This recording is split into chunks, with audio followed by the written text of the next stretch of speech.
Okay. ஓ wow hi அபி, என்னடா பண்ணிட்டு என்னடா நடந்துட்டு சொல்லுடா, வாட்ஸ் ஹேப்பனிங்டா, என்ன நடக்குது என்ன நடக்குது? என்ன நடந்துட்டு மறுபடியும் ஃபைல்ஸ் வந்துட்டான். இவன் எப்படி ஃபைல்ஸ் வந்தானே தெரியல.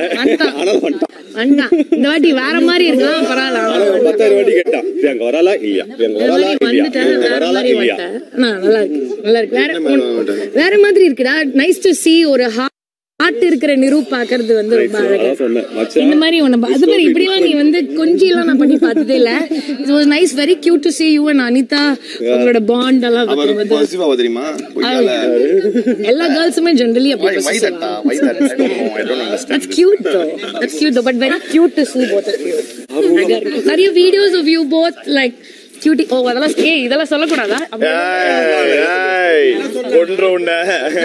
ஒரு நாள் சொல்லியாச்சு. ஆமா, அன்பே காட்டாத பாலா வந்து இந்த சீசன்ல அன்பு பொழிஞ்சு அன்பு ஜெயிக்கும் அப்படின்னு சொல்லி மாஸ் காமிச்சிட்டு இருக்கீங்க நீங்க.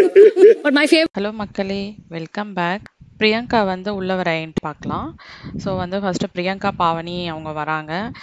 நிரூப் சுருதி இவங்கெல்லாம் ரொம்ப வந்து எக்ஸைட்டட் ஆகி போய் கட்டி பிடிச்சிக்கிறாங்க. தாமரையும் இருக்காங்க. ஸோ ஒருத்தராக கட்டி பிடிச்சி வந்து எப்படி இருக்கான்னு கேட்டு க்ரீட் பண்ணுறாங்க. அதுக்கப்புறம் இவங்க எல்லாம் மற்ற கண்டஸ்டன்ட் எல்லாம் வந்து பார்த்து பிரியங்காவும் பாவனியும் வந்து ஹாய் சொல்கிறாங்க. சுரேஷ் தாத்தா, அபிநய், அப்புறம் பாலா, அப்புறம் மற்ற ரம்யா பாண்டியன், அனிதா இவங்க எல்லார்கிட்டையும் ஹாய் எப்படி இருக்கீங்க என்ன ஏதுன்ட்டு அப்படின்ட்டு பேசிகிட்டு இருக்காங்க. அப்புறம் பிரியங்கா வந்து தாமரை கேட்குறாங்க, என்ன பிள்ளை உன்னை நான் ரொம்ப தேடினேன் இந்த வீட்டில். ஆமாம் நான் எல்லாம் பார்த்தேன் அப்படின்றாங்க. அப்புறம் வந்து பிரியங்கா நிரூப் வந்து சொல்கிறாங்க, டேய் நீ இந்த வாட்டி ஆடுற எமோஷனல் கேம் எனக்கு பிடிச்சிருக்குடா, ஆட்டாவா வெளியே வா, உன்னை இதான் கேள்வி கேட்கணும் அப்படின்னு பிரியங்கா வந்து நிரூப்பிட்ட சொல்கிறாங்க. அதுக்கப்புறம் பார்த்தீங்கன்னா சுரேஷ் தாத்தா கிட்ட பேசுகிறாங்க, எப்படி இருக்கீங்க, நல்லா இருக்கீங்களா, உடம்புலாம் நல்லா இருக்கா அப்படின்னு பேசிகிட்டு இருக்காங்க. ஸோ இந்த மாதிரி ஒரு ஹாப்பியாக ஃபன்னாக போயிட்டுருக்கு. அப்புறம் எல்லாரும் கேட்குறாங்க, எல்லாரும் என்ன பண்ணிகிட்ருக்கீங்க அப்படின்ட்டு. இல்லை இப்போ வந்து எங்களுக்கு வந்து இந்த டாஸ்க்லாம் வந்து ஏவி காட்டினாங்க, அதெல்லாம் போயிட்டுருக்கு அப்படின்னு எல்லாரும் சொல்கிறாங்க. ஒருத்தராக வந்து பேசணும் அப்படின்னு சொல்லிட்டு இருக்காங்க. அப்புறம் எனக்கு நிறைய சொல்லணும்னு வருது, ஆனால் எதுவும் சொல்லக்கூடாது. நான் பக்கத்து சைட்டில் தான் இருந்தேன், இவன் வேற சொல்லியிருந்தேன் அங்கே தான் இருக்காங்க, எங்களை பிடிச்சி எங்கள் 2 பேரும் உள்ளே போட்டாங்க அப்படின்னு பிரியங்கா பேசிகிட்டு இருக்காங்க. அடுத்தது வந்து பாவனியை வந்து பிக் பாஸ் வந்து க்ரீட் பண்ணுறாரு.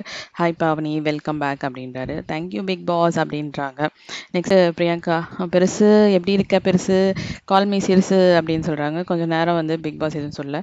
அப்புறம் வெல்கம் சிறுசு அப்படின்றாரு. தேங்க்யூ பெருசு, ஐ மிஸ்ட் யூ அப்படின்னு பிரியங்கா ரொம்ப எக்ஸைட்டடாக கத்துறாங்க. நெக்ஸ்ட் வந்து சுரேஷ் தாத்தா சொல்கிறாரு, நீங்கள் சூப்பர் ஜூனியர் ஆரம்பிச்சிட்டிங்க போல இருக்கு, சூப்பராக போதுமா, நான் எல்லா இந்த கிஷ்ராங்கு அப்புறம் ட்ரினிட்டி இவங்க பாடுறதெல்லாம் நான் ரொம்ப ரசித்து கேட்பேன், என் ஒய்ஃபும் ரொம்ப பிக் ஃபேனு அப்படின்னு சொல்கிறேன். ஓ எல்லாம் பார்த்துட்ருக்கீங்களா, சூப்பர் அப்படின்ட்டு சுரேஷ் தாத்தா பேசுகிறாங்க. அதுக்கப்புறம் நீங்கள் வெளியில் ஒரு பிக் பாஸ் பண்ணிட்டு இருந்தீங்க, அது நல்லா தான் போயிட்டு இருந்தது, அதை விட்டுட்டு நீங்கள் என்ன பண்ணுறீங்க, ஓ பிரியாங்க் அப்படின்னு நிரூப் வந்து சொல்கிறாரு. ஓ ஐயோ நான் எதுவும் சொல்லக்கூடாது அப்படின்னு சொல்லிட்டு அவங்க வந்து சும்மா ஃபன்னியாக அப்படி பேசிகிட்டு இருக்காங்க. அப்புறம் அபிநய் கிட்ட போய் பேசுகிறாங்க, ஏய் மேன் வாட் ஹேப்பனிங், என்ன நடக்குது, எப்படி இருக்க அப்படின்னு. ஏய் ஆல் குட்டா அப்படின்ட்டு அபிநய் சொல்லி பேசிகிட்டு இருக்காங்க. நெக்ஸ்ட் வந்து பாலா கிட்ட வந்து பேசுகிறாங்க, பாலா இந்த வாட்டி வந்து அன்பா பொழிஞ்சு அன்பு ஜெயிக்கும் அப்படின்ற மாதிரி பாலா விளையாடுறார், பட் என்னோட ஃபேவரட் வந்து ரம்யா பாண்டியன் அப்படின்ற மாதிரி பிரியங்கா வந்து சொல்கிறாங்க. ஸோ இவங்க வந்த உடனே ஹோல் ஹவுஸுமே ஒரு மாதிரி ஜாலியாக ஃபன்னாக கலகலன்னு போயிட்டுருக்கு. இந்த மாதிரி தான் இந்த கிளிப்பிங்ஸ் போதும். மீண்டும் வேறு கிளிப்பிங்ஸில் பார்க்கலாம். பாய் மக்களே.